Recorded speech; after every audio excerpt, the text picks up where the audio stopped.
2025 మహానాడులో సీఎం చంద్రబాబు నాయుడు ప్రసంగం. అన్న క్యాంటీన్ ద్వారా పేదవాడి ఆకలి తీరుస్తున్నాం. దీపం పథకంతో 1 కోటి మంది లబ్ధిదారులకి 3 సిలిండర్లు సంవత్సరానికి ఇస్తున్నాం. ఉచిత ఇసుక, మత్స్యకారుల సేవలో ఆర్థిక సహాయం, అర్చకులు, ఇమాములు, మౌజములు, అదే మాదిరిగా పాస్టర్లకు గౌరవ వేతనాలు పెంచాం. ప్రజల్ని భూతమలా పీడిస్తున్నటువంటి ల్యాండ్ గ్రాబింగ్ యాక్ట్ని రద్దు చేశాం. డిఎస్సి నోటిఫికేషన్ ఇచ్చాం.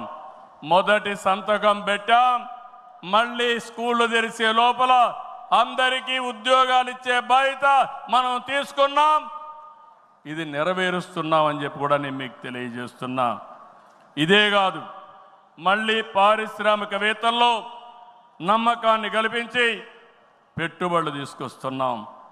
11 నెలల్లో 6 స్టేట్ ఇన్వెస్ట్మెంట్ ప్రమోషన్ బోర్డు మీటింగులు పెట్టి 76 ప్రాజెక్టులకి శ్రీకారం చుట్టాం.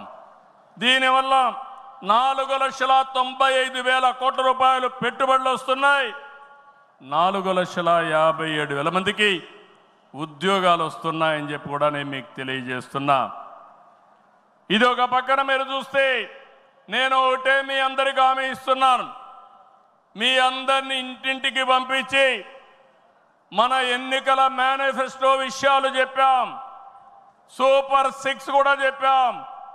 ఎవరు ఎన్ని మాట్లాడినా, ఎన్ని ఇబ్బందులున్నా ఇవన్నీ నిలబెట్టుకునే బాధ్యత మనదని మరొక్కసారి మీ అందరికీ విజ్ఞప్తి చేస్తున్నా. సమస్యలు ఉన్నాయి. 10 లక్షల కోట్ల రూపాయలు వారసత్వ అప్పు, 1,20,000 కోట్ల రూపాయలు బకాయిలు, ఏదైతే బిల్స్ మాత్రం బకాయిలు. అందులో తెలుగుదేశం పార్టీ అంటే కచ్చగట్టి నీరు చెట్టు కానీ, నరేగా కానీ మీరు చిన్న చిన్న పనులు చేసుంటే అవన్నీ కూడా వారగా పెట్టారు. నేను ఒకటే చెప్తున్నా, అవసరమైతే కేంద్రానికి కూడా చెప్పాం.